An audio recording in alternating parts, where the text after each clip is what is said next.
C'est vrai qu'en ce moment, quand je quitte Olympiakos, il y avait Lyon qui était intéressé. Il y avait Real Madrid qui était intéressé par justement qu'il y avait croisé en Ligue des Champions parce que j'avais fait des choses exceptionnelles là-bas, selon eux. Et moi, je me suis dit non. Avec mon agent, on s'est assis, j'ai dit non. Je pense que c'est trop là parce que Lyon, c'est très costaud. Ouais. Ça va me donner beaucoup de sacrifices. Real Madrid, c'est exceptionnel. On ne peut pas faire mieux. Je ne peux pas aller là-bas aussitôt. Il me dit, mais qu'est-ce que tu penses? J'ai dit, mais Monaco. Il me dit, non, Monaco, il n'y a pas de supporters. C'est un peu comme tu reviens en Ukraine. Là-bas, c'est des gens riches, c'est beaucoup d'argent, mais tu t'avances à quoi? Tu gagnes quoi en plus? Et puis là-bas, Lyon, ça gagne le championnat français 200%. Avec toi. Real Madrid, pareil. Et la Champions League, tu arrives quart de finale, demi-finale, tu veux quoi? J'ai dit, mais je le regarde, j'ai dit à mon agent, mais écoute, je suis encore jeune, j'ai 27, 28 ans.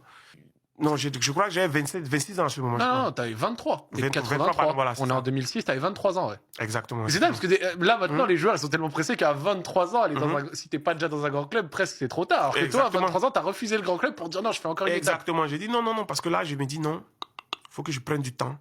Faut que j'aille dans un club décent qui peut peut-être m'amener à progresser ou voir quelque chose d'abord avant d'aller à l'avant.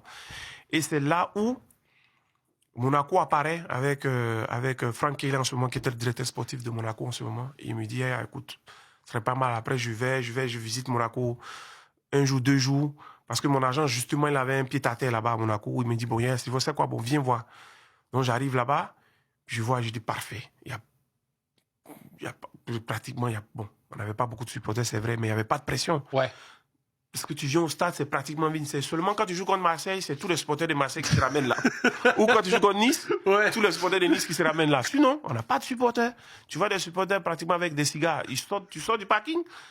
Dès que tu sors du parking du stade de Monaco, tu vois des voitures Formule 1 qui passent. Donc tu te dis, bon. C'est une ambiance. Voilà, tu te dis, bon, c'est sûr que là, tu n'as pas de problème.